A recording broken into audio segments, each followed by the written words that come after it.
Help me welcome Mr. Bert Ansel. He's the president of the New Mexico Cattle Growers Association. Thank you. I'm not much of a speaker, but I'm going to put it this way. We went to Santa Fe, and I had a memorial that passed the House that asked the federal government to study the economic effects, not only to the individuals, but to the local communities, to the counties, and to the state. And if there's a historical loss of income, the federal government should compensate the people. Maybe that's a way to get their eyes on the endangered species, how it is affecting the whole United States. It's not just an individual out there. The Mexican spotted owl immediately caused 67 jobs to be lost in Cuba, New Mexico when it was put on. That's not counting the loggers, the truck drivers, the local community, and those people up there in Cuba are hurting. And it did it in Cloudcroft, Ruidoso, Reserve, and other places. And any time that there's an endangered species put on the list, and they put a lot of country up, private and public, for critical habitat, they're taking money away, not just to the local community, but to the whole United States. Thank you.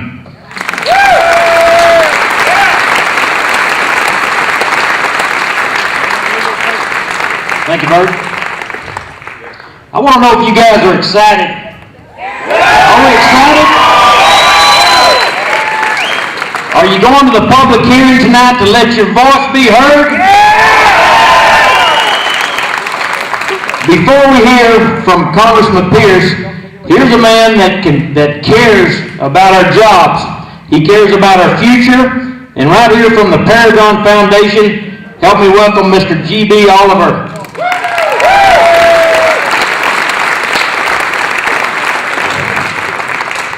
Thank you, ladies and gentlemen. I thought I got up here by accident. I came up here. I know what a cow feels like when you load on a chute, Smiley. I kept trying to get back off the backside, and I never was able to do it.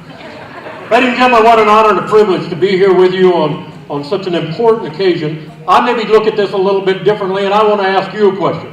In the Paragon Foundation, we spend a great deal of time looking at the founding documents of this country.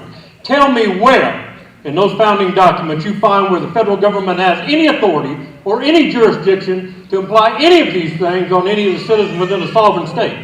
Have any of you ever read that? We hold these truths to be self-evident that all men were created equal. There's nothing about lizards there, is there? And endowed by their creator, as you heard in the prayer, with inalienable rights.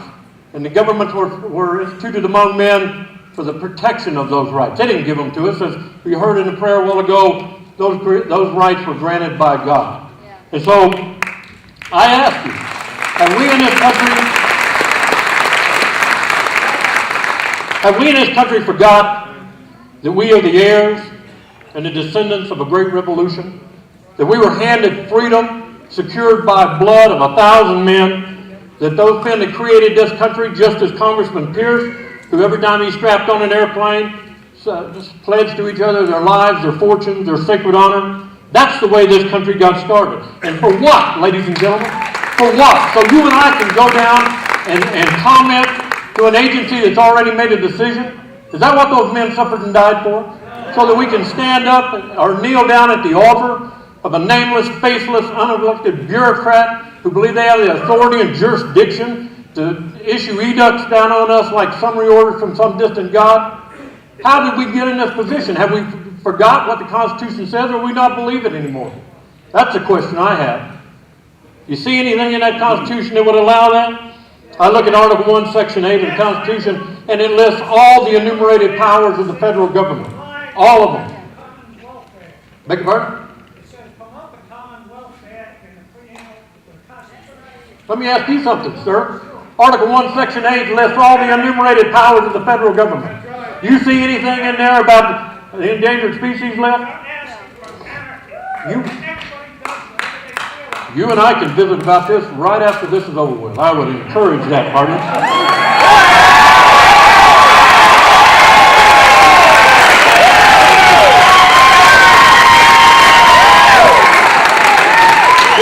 I would like to call to your attention, ladies and gentlemen, is the Endangered Species Act itself. It falls under Title 16 in the United States Code.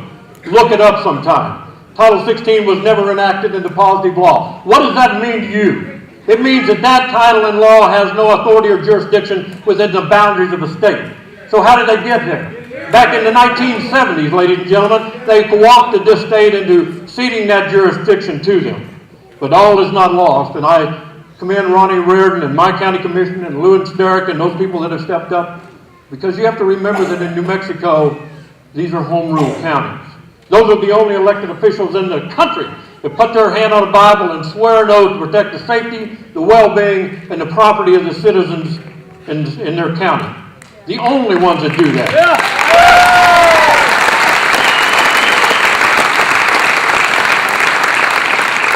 Now, I'll share something else with you that is their Achilles heel. If you and I will wake up and look at what's real and what's not, the federal government has no police powers within the state.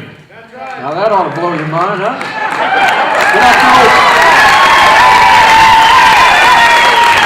Well, you tell me, ladies and gentlemen, how do they enforce a statute without law enforcement authority?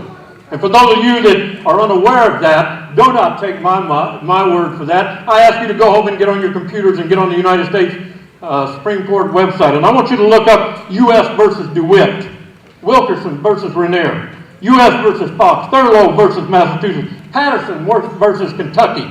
Again and again and again, the United States Supreme Court has reiterated the fact that all police powers reside in the state. So how did they get behind you? They go and co-opt your sheriff. And I got to tell you, I am so proud of the sheriff that we just elected in Otero County, because you know what? He has refused to sign a memorandum of understanding with any of the law enforcement people out there.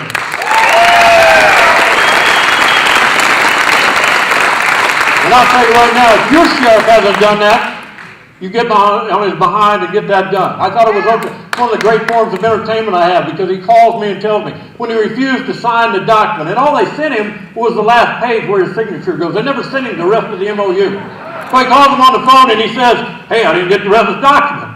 And the federal marshal's response to that was, "We'll have trouble with you, buddy." And you know what? When he didn't jump sideways, they sent 3 guys down the other day to spend 6 hours with him. This time they had a little different attitude. They said, "How many squad cars is it going to take to get this deal done? How many squad cars?" You see, that's how you have co-opted those inalienable rights you've been given. That's the way they got there. They got there by providing your police squad cars and DWI stop money. That's how they got there. Yep. If there's anything we have in this country, ladies and gentlemen, that we have in spades, it is a history of what it takes to achieve liberty and get there. I just believe that this country is rich in that kind of history. And I think back about the price that's been paid, and how did you and I get here when there's no authority, no moral authority, and no constitutional authority for them to be here. And I can tell you right now that in my opinion, you have to go back and look at those champions of freedom. And one of them, and John, you heard me say this the other day, I go back and I look at Winston Churchill. There is a man that when the end of England looked imminent, it looked like it was all over. He went before the people. And this is the kind of courage that you've got to find within your hearts and your soul. He said, "We will never, ever give up. We will fight on the landings. We'll fight on the beaches. We'll fight in the fields and on the streets and on the hills. We will never surrender. We will defend this island regardless of the cost." So that the British Empire and its Commonwealth shall last 1,000 years, men will say, "This was our finest hour." Ladies and gentlemen, this is about choices, and obviously you've come here and you've made one. But it's about bringing your friends and neighbors into this show. If you and I should stand on the sidelines with our hands in our pockets while our birthright of our children and our grandchildren is ripped away, and that is exactly what this is. This has nothing to do with protecting anything. It's about destroying our natural resources and taking away our rights. And if you and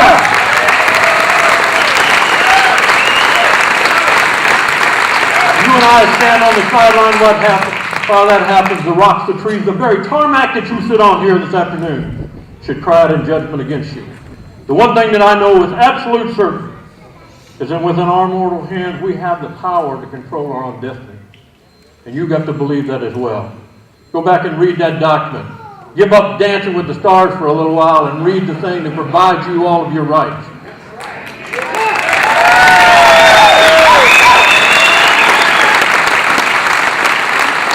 But what remains to be seen is you and I, as a country, do we have the courage that it takes to be free? And as I look across this crowd and look into your eyes, it's such an honor for me to be here. So many of you have been longtime heroes of mine. And I got to tell you that I believe in my heart, down to my very soul, that someday you and I will look back at this time in this place, and we'll be able to look down deep within our heart and say to ourselves that this too was our finest hour. God bless you all. And thank you.